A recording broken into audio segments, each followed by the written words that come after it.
Venerable, you're muted. Excuse me, thank you. Good morning, everyone. Welcome to our Sunday morning meditation program. And let's see, I want to start by saying Happy New Year.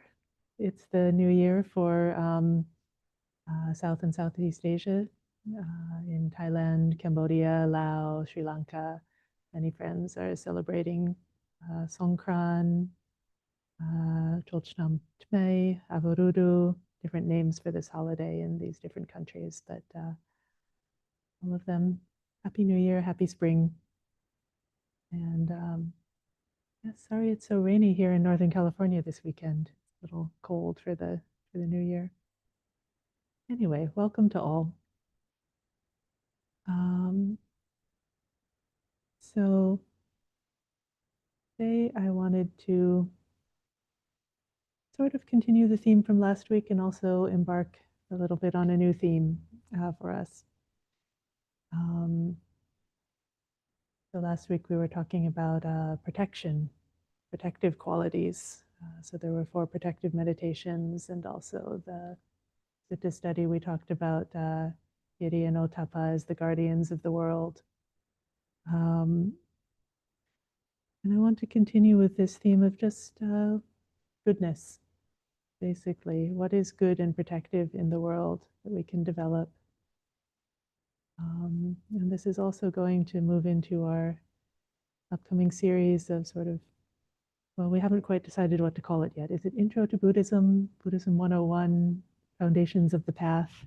Something like that, something like just starting from the beginning and walking through this whole path together and seeing how it is a path of goodness and protection and well-being, and starting with some of the qualities that are foundational to that. So this morning, I wanted to lead us through a series of 6 meditations. The Buddha taught these occasionally, especially to lay people, actually, who were dedicated practitioners. These are meditations. He says that one who practices these is a noble disciple who lives in balance among people who are unbalanced and lives untroubled among people who are troubled. So this is how we can do that.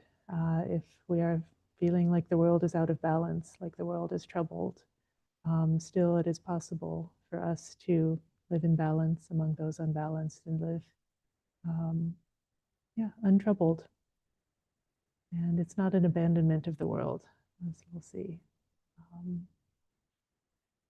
But it's based on our own confidence in goodness being available and possible in the midst of the world. So what is the basis of our confidence? Well, these 6 meditations are the recollection of the Buddha, the recollection of the Dhamma, the recollection of the Sangha, the recollection of our own virtue and ethical behavior, the recollection of our own generosity, and the recollection of the Devas. This is one that I think for those who have not grown up in a traditionally Buddhist culture might be less familiar. But recollection of the Devas, the idea is that the Devas represent goodness. We went yesterday to a New Year celebration at our local Cambodian temple, and part of the celebration is that they have a little, like a pageant for the kids, and so the young girls all dress up as devas, and one of them is the deva of the old year, and one of them is the deva of the new year, and they have a little handoff ceremony from the deva of the old year to the deva of the new year.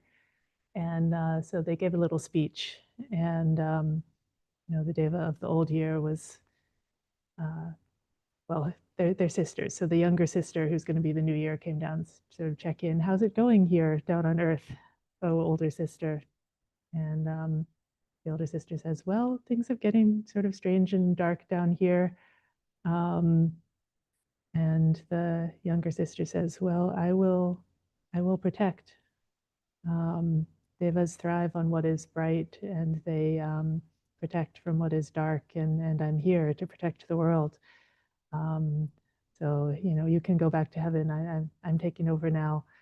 Um, and that's just sort of you know, it's a beautiful idea that there are like these bright protective figures around.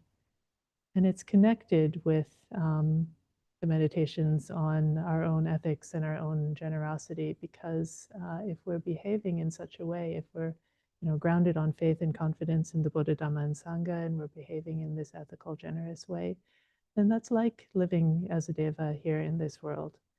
And the traditional teaching is that's how the devas got that way, that they really developed these things highly um, in a previous life, and that's how they ended up in the heavenly realms as the devas, where they have this power of protection and this power of brightness and goodness. So recollecting that is can be a powerful meditation, whatever way you want to connect with it, whether you can feel the presence of the devas floating around us in some sort of tangible way, or whether it's just an idea for you. Either way, we can think of the devas as these sort of emanations of brightness and protection and goodness. So, with that, let's do some meditation. Let's settle in. Always, as a practical matter, good to just take a moment to settle the body in. Come into the meditation posture. Yes. You can shake back and forth a little, find your balance, find your center. And feel yourself grounded on the earth. This body making contact with the chair or the cushion.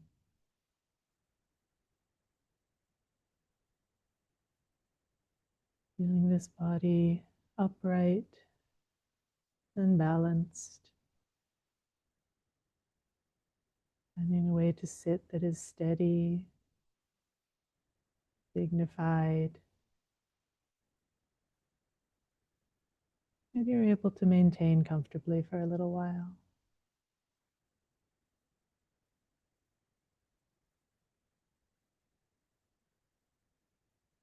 And feel into the balance and groundedness of this body in this posture.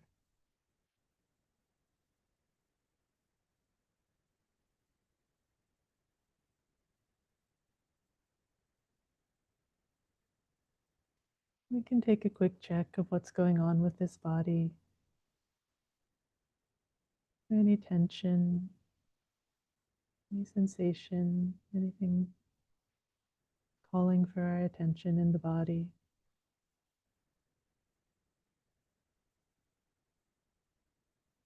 You can notice that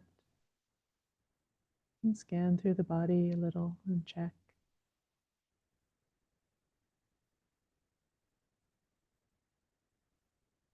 Notice with kindness and see if you can let it go. Let it do its own thing.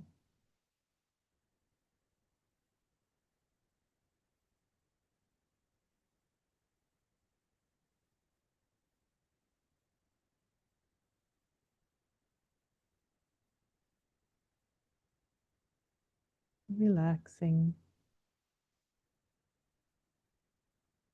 and being aware of what's here and now.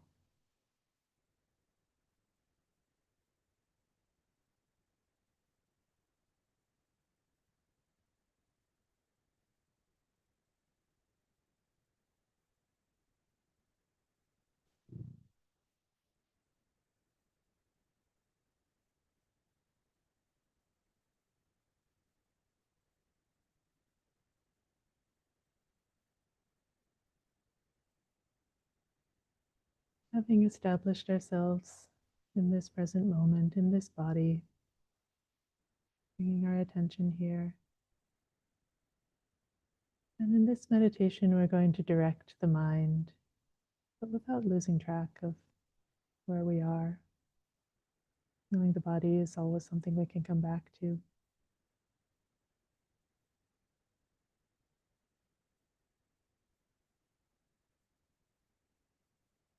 We're going to direct our mind to things that are inspiring, uplifting, brightening.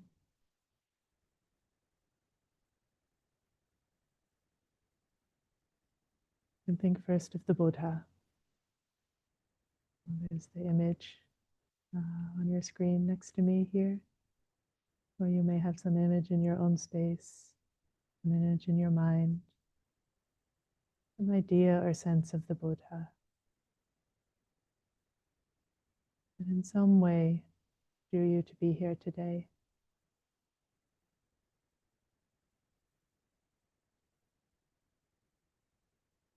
What does the Buddha represent to you?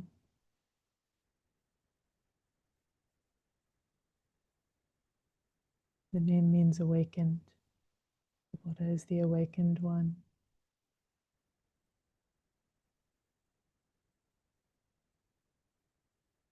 And first and foremost, he represents the possibility of awakening in the world in a human form.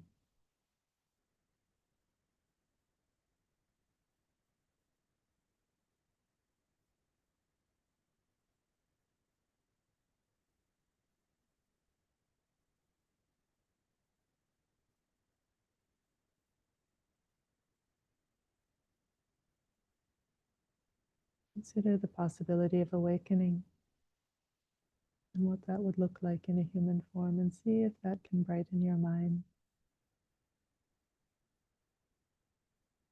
Some element of faith, confidence, reverence.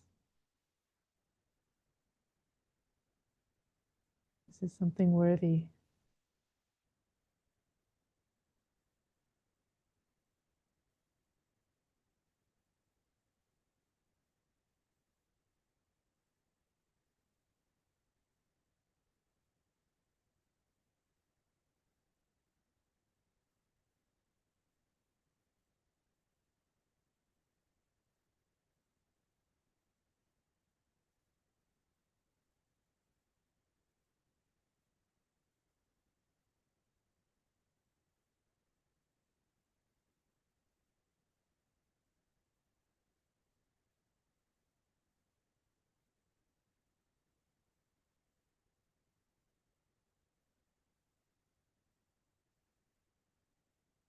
And we can have gratitude to the Buddha for teaching us. And bring our attention to the qualities of the Dhamma, collecting these teachings, going through the awakened being, speaking truth, the truth of the way things are.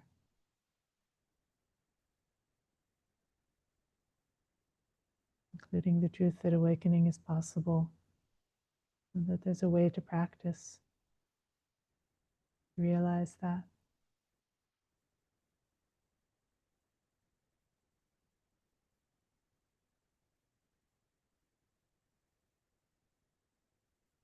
Dhamma is well explained.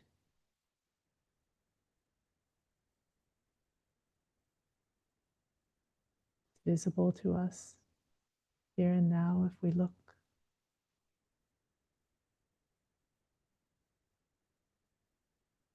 We don't have to wait. Right here, infusing every experience that we have.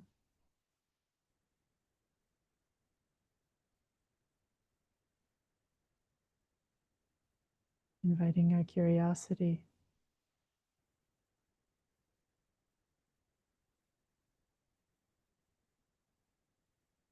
Leading us onwards.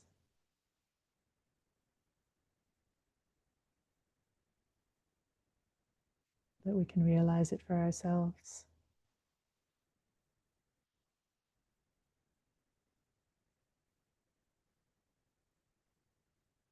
the amazing, fresh, present quality of the Dhamma. And when we recollect it, it can uplift our minds, bring faith, bring confidence, bring reverence.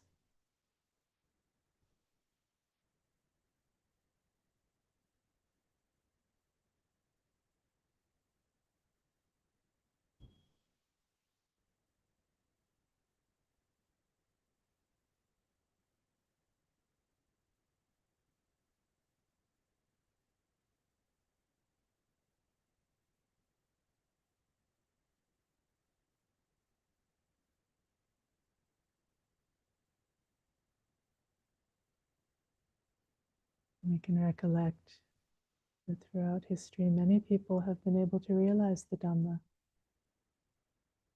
through the Buddha's teachings.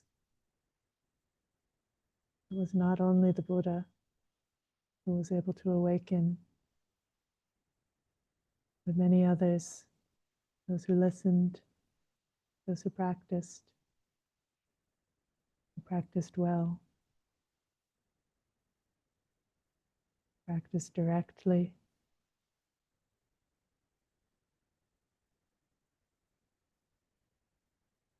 who practiced with insight and wisdom and knowledge,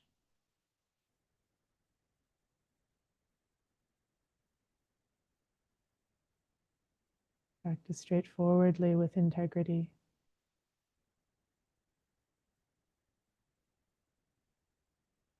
This is the Sangha of the Buddha's disciples.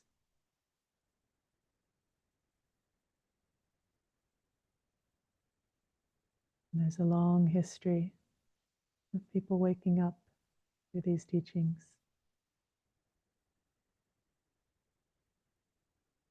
We can know they have been for a long time. They still are today. And that will continue into the future.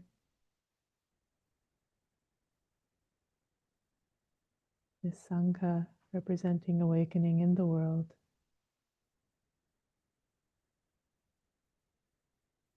Keeping it alive, passing it down.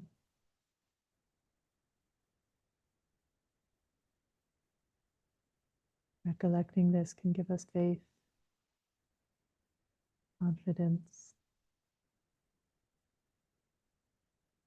It brightens the mind.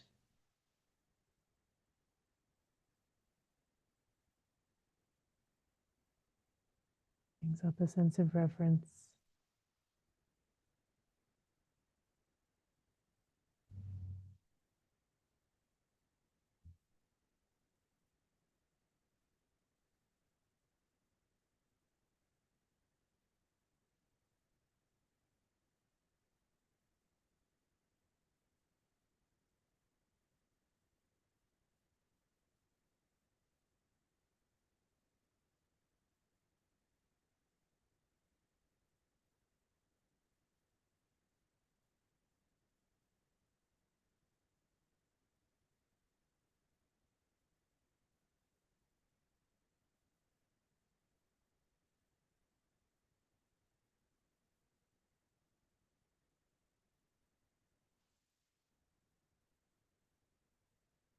And then based on this confidence in the triple gem, the Buddha, the Dhamma, the Sangha, we commit ourselves following the pathway of the Buddha.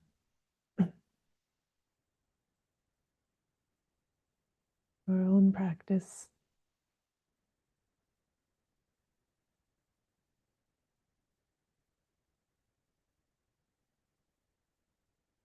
beginning with our own ethical behavior, our commitment to precepts,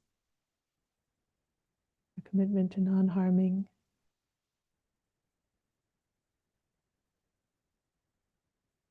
commitment to goodwill,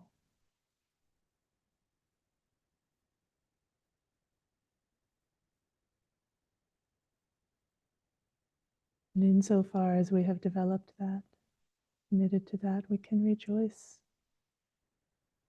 We can look inside ourselves and see, oh, something good is here. Something really good is here.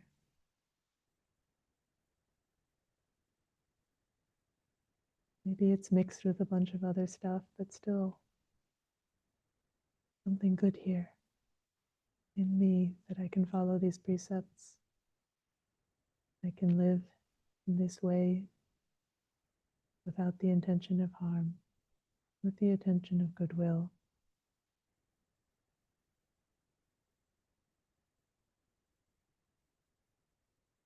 Let me rejoice in that.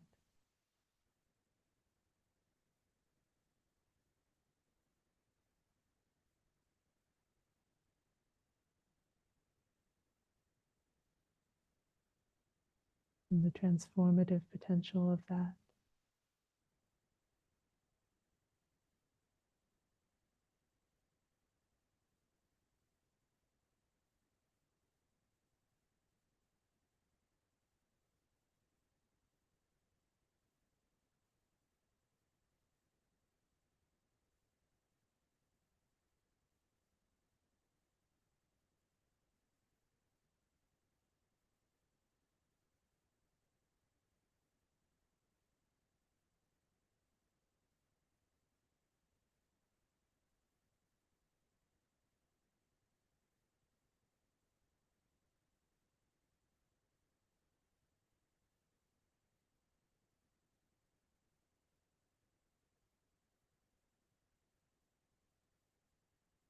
Let this recognition of your own goodness, your own virtue, let that brighten the mind.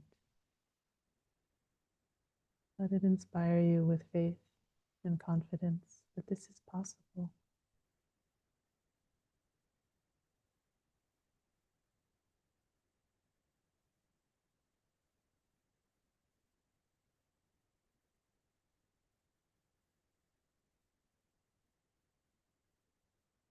It's possible in the midst of what's unbalanced. It's possible in the midst of what's troubled.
And you can recollect not only your virtue in terms of avoiding harm,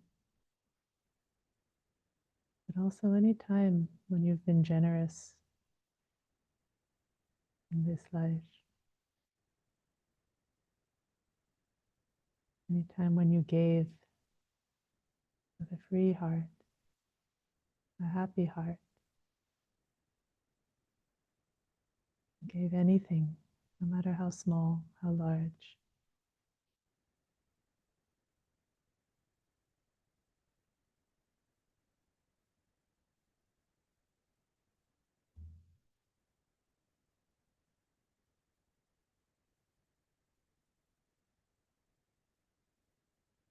Both giving something good to somebody else and letting go of something that belonged to you out of confidence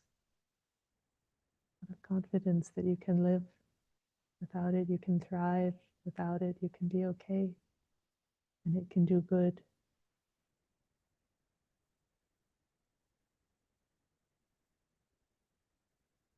This free and easy, abundant, generous quality of mind.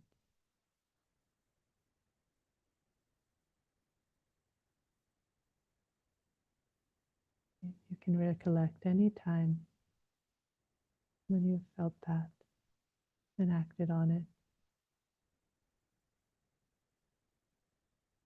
And let that brighten your mind.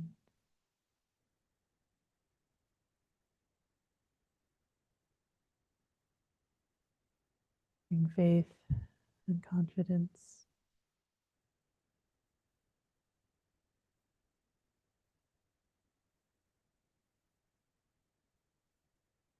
This kind of goodness too is possible for you.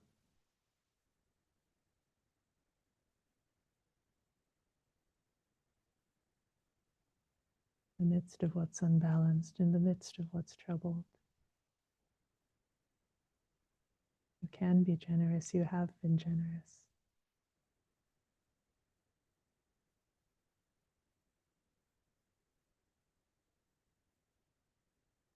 And rejoice in that.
And you can think of the devas who are good, who are ethical, who are generous in a deep and profound way.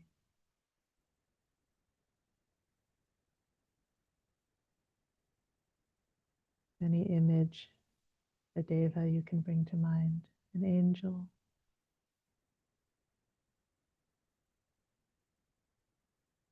you've ever met one or sensed one, seen pictures, heard stories.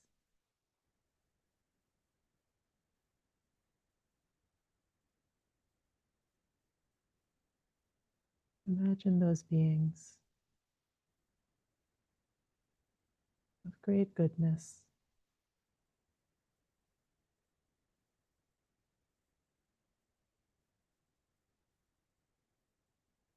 great happiness and peace and ease.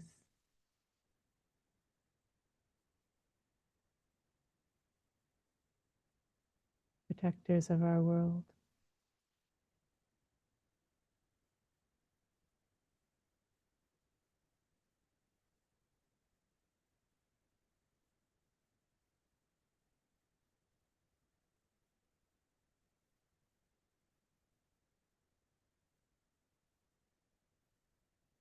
In the traditional Buddhist cosmology, there's many heavens, many realms of devas, one after another, devas of delight, devas who rejoice, devas of radiance.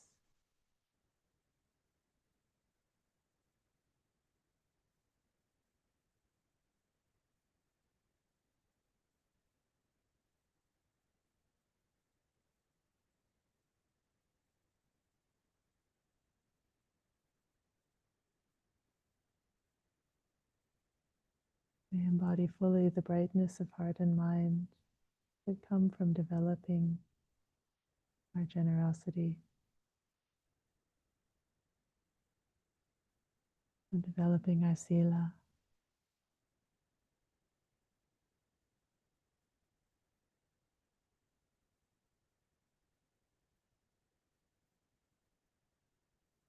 They represent these qualities grown great.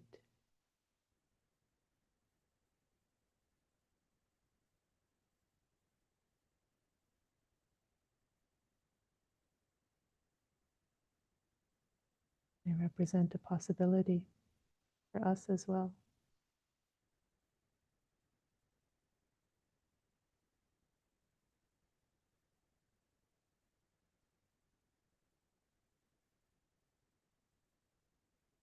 We're not fundamentally different, these devas.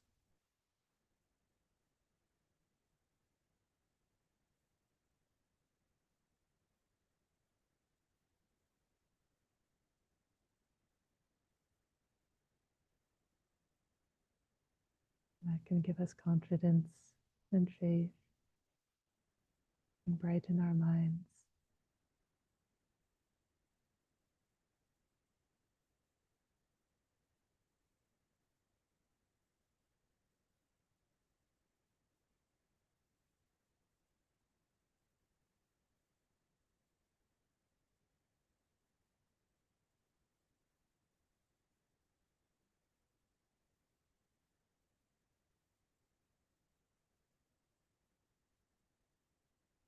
Knowing this, we can live balanced among the unbalanced,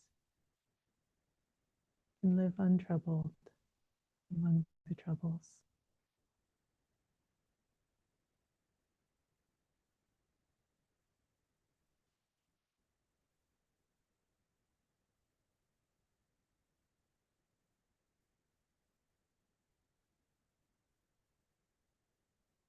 Not disconnecting from the world, but establishing ourselves in safety, in confidence, in brightness as we engage.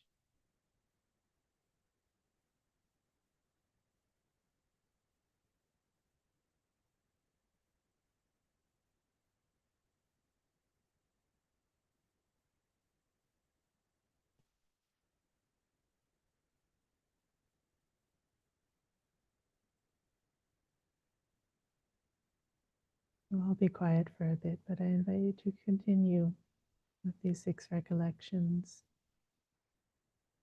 and cycle through them, or choose the one that most touches your heart today, feels most needed, called for, and let your mind rest there, resting in confidence in the Buddha, or the Dhamma, or the Sangha, or recollecting and rejoicing in your own sila, virtue, your own generosity, and in the devas, presenting possibility,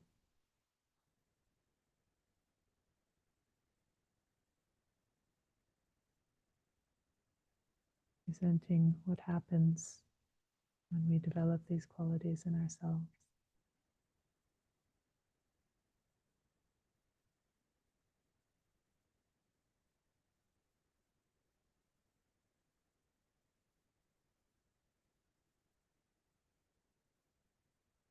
So continue developing this bright and happy mind.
Sadhu, sadhu.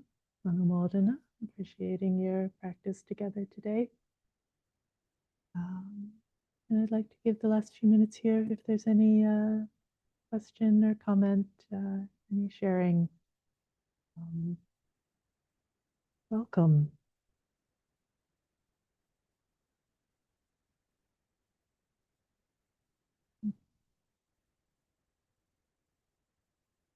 Daniel, please. Thank you. I read somewhere and I don't recall where, so it's entirely possible I'm mistaken. But uh, the Buddha advised that whenever dedicating merit, that the devas be remembered as part of that. Um, and I wondered if I'm remembering that correctly, and if you could say anything about that. Um, well, he certainly, yes, it is a common practice and recommended practice to remember the devas when dedicating merits. I don't know if the Buddha said it's 100% required always, but so I'd have to look up the reference for that one. But yes, dedicating merits uh, traditionally is for, well, it's for the benefit of departed relatives, especially if they may be in some difficult realm and they're not able to make their own merits there. But they can, because of their connection with you as a relative, they can see you and see your goodness and they can rejoice. And that rejoicing in what you're doing is actually what's uplifting for them. That's explanation of how it can be good for relatives. But the devas also, yes, they like to be near what's good.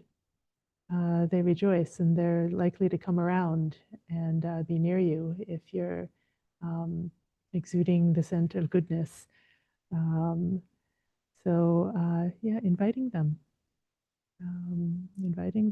to be close and near and rejoice together and protect.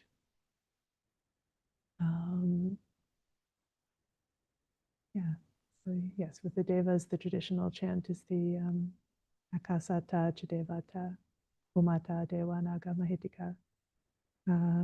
So that means the devas of the sky or the earth, um, the nagas, the great beings, um, having rejoiced in our merits, may they long protect. And then the verse repeats in each different verse, they say a different thing. May they protect this. So may they protect the Buddha Sasana, may they protect the teachings, may they protect one another, may they protect all of us, may they protect our kings and parents and teachers. And, there's different variations on this. But that's the basic formula, is inviting them to rejoice, to be here, and then to protect. Um, Definitely very much part of the tradition. Yeah.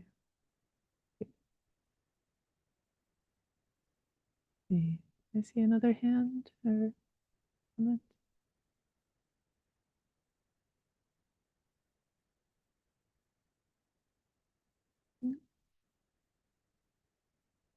All right. Well, that's fine then. Um, yeah, maybe we could take a moment then to dedicate the merits and invite the devas to join us in them. If you'll give me just a moment, I think I can even put that on the screen.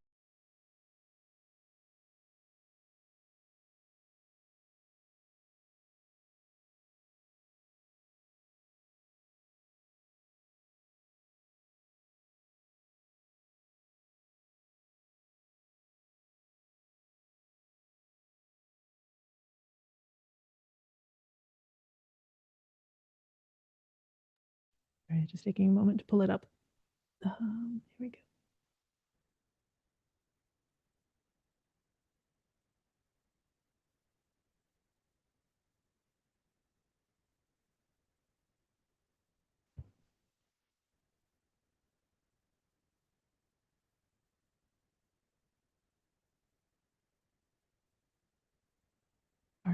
put this on the screen, and this is a Thai version of it. Cambodian one's a little longer, but we'll just do this one today.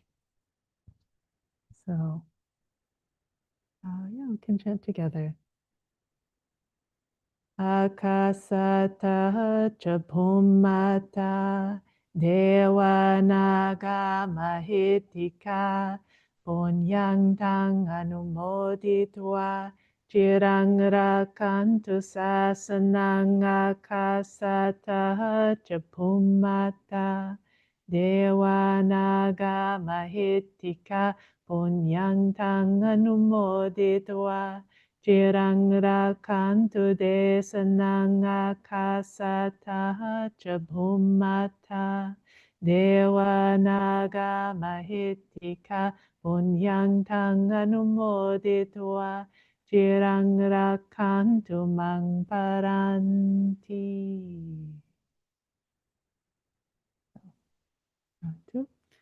And well, actually, while we're at it, let's dedicate to relatives as well. Have that just down here.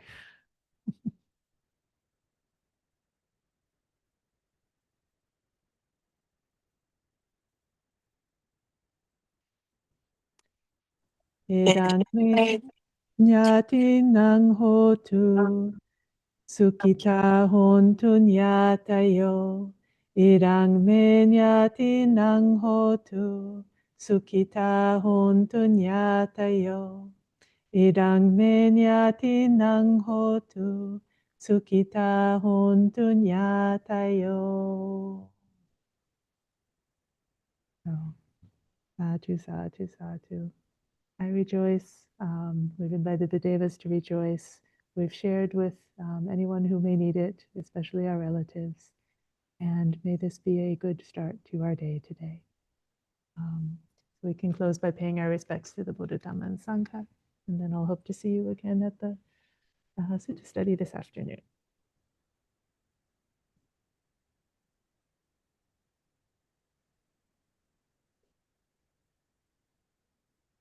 The Lord, the perfectly enlightened and blessed one, I render homage to the Buddha, the Blessed One. The teaching so completely explained by him, I bow to the Dhamma. The Blessed One's disciples who have practiced well, I bow to the Sangha.